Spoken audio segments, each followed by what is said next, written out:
Hello बच्चों, स्वागत है आप सभी का एक बार फिर से DSR फॉर यू में। मैं दीपेंद्र सिंह राजपूत आपके लिए लेके आया हूँ प्री बोर्ड परीक्षा 2024 का अभ्यास प्रश्न पत्र, जिसके आपको आंसर यहाँ उपलब्ध कराए गए हैं। कक्षा 10वीं का ये सामाजिक विज्ञान का सेट ए है। बच्चों, बहुत अच्छे से इन आंसर्स को आपको देख लेना है और लिखना है, और साथ ही इन्हें फाइनल एग्जाम के लिए तैयार भी कर लीजिएगा, क्योंकि ये बोर्ड के पूर्व अभ्यास प्रश्न पत्र है। देख लेते हैं हमारे सही विकल्प। सही विकल्प में प्रश्न क्रमांक जो पहला है, निम्नलिखित में से किसे पीला सोना कहा जाता है। बच्चों, यहाँ पे ऑप्शन में थोड़ी सी गड़बड़ी है, क्योंकि यहाँ सरसों है दिया गया है। सरसों पीले फूल के कारण हम मान सकते हैं, किंतु आपकी जो मॉड्यूल है, मॉड्यूल में सोयाबीन का उल्लेख किया गया है। आप देखें यहाँ इसका मैंने डिटेल भी डिस्क्रिप्शन आपको दिया हुआ है कि सोयाबीन को पीला सोना कहा जाता है, और आप मॉड्यूल देखेंगे आपकी सामाजिक विज्ञान की, तो उसमें भी दिया गया है बोर्ड के द्वारा कि सोयाबीन ही है। मगर इस प्रश्न का उत्तर हमें यहाँ पे सरसों लगाना है। बात करते हैं हमारे दूसरे क्वेश्चन की, पूर्वी तट पर स्थित पत्तन, तो इसका उत्तर होगा दा वाला ऑप्शन, विशाखापत्तनम। फिर तीसरा क्वेश्चन है, विश्वकोश किसने लिखा था, तो इस ग्रंथ की रचना दिदरो ने की थी। फिर चौथे वाले का आप लोग लगा लीजिएगा सा वाला, फ्रांस, जर्मनी और इटली। पांचवा है, शिक्षा को समवर्ती सूची में रखा जाता है। लास्ट वाला है, औसत आय को किस नाम से जानते हैं, तो बच्चों ये प्रति व्यक्ति आय से जानी जाती है। इसके साथ आपको लिखना कैसे है, इसका भी तरीका आप लोग देख लें। इस तरीके से आपको अपनी कॉपी में बहुत अच्छे से लिख देना है। और फिर से कहूँगा, अभी तक आपने हमारे चैनल को सब्सक्राइब नहीं किया तो सब्सक्राइब करें और जुड़ जाए हमारे साथ में। बात करते हैं रिक्त स्थानों की पूर्ति कीजिए। यहाँ पे आपको 6 प्रश्न दिए गए थे, इनके रिक्त स्थान आपको भरने थे।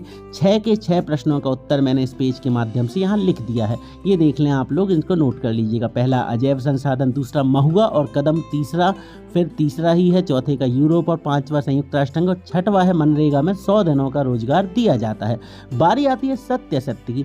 तो सत्य असत्य में आप देख लें कि निक्षालन से बनी मृदा लेटराइट मृदा कहलाती है, ये सत्य है या असत्य। फिर दूसरा, तीसरा, चौथा पूरा लिखा हुआ है, इनके आप उत्तर देख लीजिएगा। इसमें आपके पहले से लेके 4 तक सत्य है, लास्ट वाले 2 असत्य हैं। इनको आप इस तरीके से लिख दीजिएगा। फिर बारी आती है हमारे चौथे क्वेश्चन की, जिसका नाम है सही जोड़ियाँ। जैसे यहाँ पे है रबड़ का सबसे बड़ा उत्पादक राज्य, ये तो पता होगा केरल है। उगता सूर्य क्या होता, आज़ादी, रविंद्रनाथ टैगोर है। ये भारत माता।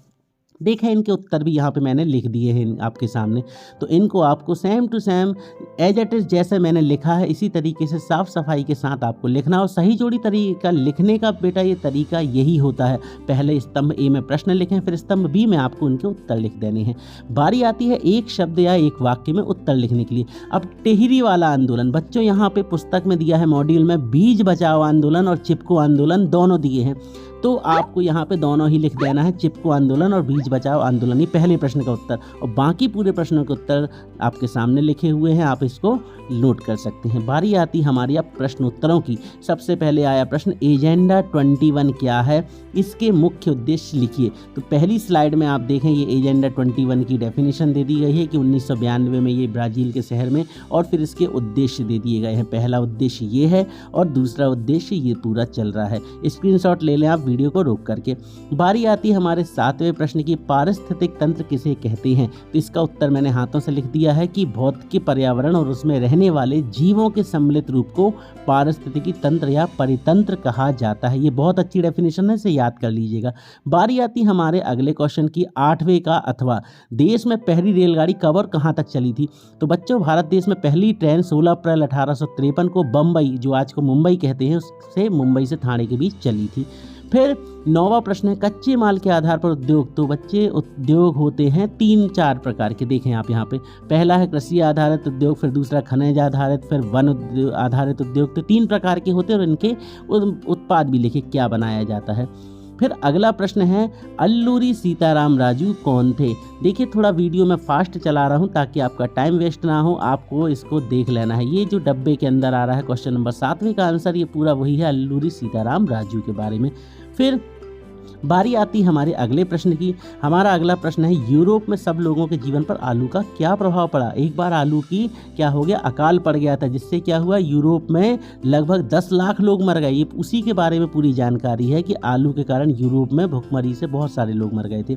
अगला प्रश्न है, खगोल शास्त्र किसे कहते हैं। तो इसकी डेफिनेशन फिर आपके सामने है कि खगोल शास्त्र एक ऐसा शास्त्र है जिसके अंतर्गत पृथ्वी और उसके वायुमंडल के बाहर होने वाली घटनाओं का अवलोकन, विश्लेषण एवं उसकी की व्याख्या की जाती है। ये पूरी खगोल शास्त्र की डेफिनेशन है। प्लीज़ उस पुतले के जैसे आप भी हमारे वीडियो को लाइक जरूर कर दीजिए।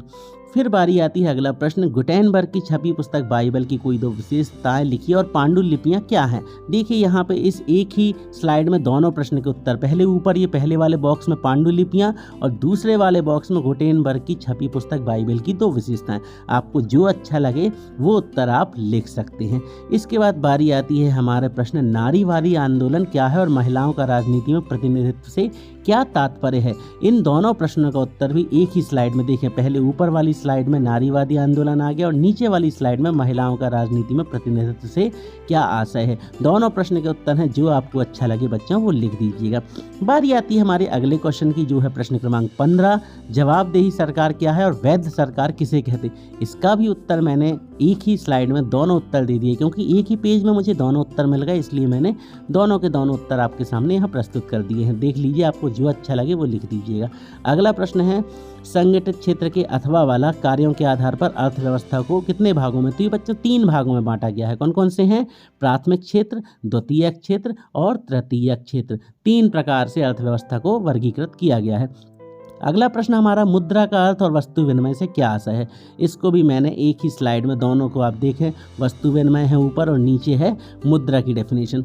बच्चों हम देते हैं आपको सही और सटीक जानकारी और पूरे भरोसे के साथ, विश्वास के साथ आपको पूरा एक्सप्लेन करते हैं कि ये उत्तर यदि कहीं कोई डाउट है तो वो भी क्लियर करते हैं। तो प्लीज़ हमसे जुड़ जाएं और अपने दोस्तों को ये वीडियो जरूर शेयर कर दें। प्रश्न 18वें का उत्तर देख लें, कांडला समुद्री बंदरगाह की कोई विशेषताएं। 4 विशेषताएं हैं यहाँ पे, आपको 3 विशेषताएं लिखने के लिए हैं, तो आप कोई 3 विशेषताएं यहां से लिख दें और चैनल से जुड़ के, चैनल का वीडियो पसंद आए तो वीडियो को लाइक भी कर दीजिएगा। अगला प्रश्न है हमारा 19वां प्रश्न, ब्रिटेन की महिला कामगारों ने स्प्रिंग जेनी पर हमले क्यों किए। अरे भाई साहब, मशीन आ जाएगी तो लोगों का रोजगार चला जाएगा ना, तो यहाँ पे भी यही हुआ था। मशीन के कारण महिलाओं से उनका रोजगार छिन गया, इसलिए उन्होंने उस स्प्रिंग जेनी मशीन पे हमले किए थे। इसका पूरी डिटेल लिखी है, जेम्स हरग्रीव्स ने इसका आविष्कार किया था, पूरा डिटेल है, जो कहते हैं आपको नोट कर देना है। अगला प्रश्न है, संघीय शासन व्यवस्था की विशेषताएं लिखिए। तो देखें इसमें ये पूरी विशेषताएं दी हुई हैं, इसको आपको जो भी आपको लिखना हो, जो भी अच्छी 5 विशेषताएं हैं, आपको कोई 3 विशेषताएं लिख देनी है तो आप यहाँ से 3 विशेषताएं लिख दीजिएगा। अगला प्रश्न है, साइमन कमीशन का गठन क्यों किया गया था, भारतीयों ने इसका विरोध क्यों किया। अरे भाई साहब, साइमन कमीशन के बारे में अगर आपने नहीं पढ़ा है इतिहास में तो क्या पढ़ा फिर। बहुत ही अच्छा टॉपिक है, इसको पूरा अच्छे से रीड कीजिए, समझ लीजिए। एक बार समझ लेंगे तो आपको बार बार याद करने की आवश्यकता नहीं पड़ेगी, बहुत अच्छे से पूरा लिख दीजिएगा। अगला प्रश्न है, राजनीतिक दल के प्रमुख कार्यों का वर्णन। राजनीतिक दल क्या होते हैं? जो अपनी सरकार बनाते, सत्ता चलाते, ये पूरा इसका जो काम काज है इसी के बारे में पूछा गया है, तो ये लिख दीजिएगा। ये देखिए 5वां पॉइंट है, ये चुनाव में भाग लेकर सत्ता हासिल करने चाहते नेताओं का काम ही है सत्ता को हासिल करना। तो इसके बाद हमारा अंतिम प्रश्न आ जाता है, जो है मानचित्र। तो बच्चों यहाँ पे हमारी ये प्रश्न जो है 23वां प्रश्न है, इसी के साथ ये वीडियो एंड हो जाएगा। तो अगर ये वीडियो आपको अच्छा लगा है तो वीडियो को लाइक करना ना भूलें, और अगर चैनल पे अभी तक आपने सब्सक्राइब नहीं किया तो सब्सक्राइब कर लें और अपने दोस्तों को भी इस वीडियो की जानकारी जरूर दे दें। देखिए एक ही मैप में पूरा आपका उत्तर मिल गया। ये देखिए, ये जो जूम हो रहा है, इसमें जूम होने में ये जो लास्ट में कौंटे में हिस्से हैं, यही पूरे मैप की डिटेल हैं। रानीगंज भी है, झरिया भी है, कोरबा भी है और सिंगरौली भी है। तो पूरा आपको अच्छे से डिजाइन करके इस तरीके से बना देना है। ये देख लीजिए पूरा का पूरा।